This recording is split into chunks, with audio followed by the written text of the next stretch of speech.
সংঘাত, মারামারি, হানাহানি করে কোনো সমস্যার সমাধান সম্ভব নয়। ইসলামী ফাউন্ডেশন নিয়ে কারো কোনো বক্তব্য থাকলে তা নিয়ে আলোচনা করার আহ্বান জানালেন ধর্ম উপদেষ্টা ডক্টর আ.ফ.ম. খালিদ হোসেন।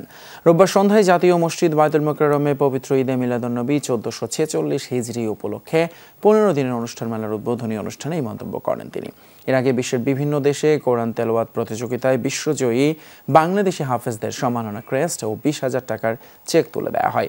বক্তব্যে ধর্ম উপদেষ্টা বলেন, শুধু মুসলমানদের জন্য নয়, প্রিয় নবী হযরত মুহাম্মদ সাল্লাল্লাহু সমগ্র বিশ্বের মানুষের জন্য আদর্শ। জীবনকে মহিমান্বিত করতে হলে তার আদর্শকে অনুসরণের বিকল্প নেই। আমাদের চিফ অ্যাডভাইজার মহোদয় বলেছেন, অস্ত্র দেখিয়ে কোনো দাবি আদায় করা যাবে না। আপনি আমার বুকের উপর গুলি ধরবেন, দাবি পূরণ করো, এটা হবে না। এটা হবে উইথ নেগোসিয়েশন। আসুন, আমাদের দরজা খোলা। ইসলামিক ফাউন্ডেশন নিয়ে যদি কোনো বক্তব্য থাকে, বইমেলা নিয়ে যদি কোনো বক্তব্য থাকে, তো আমরা আছি তো।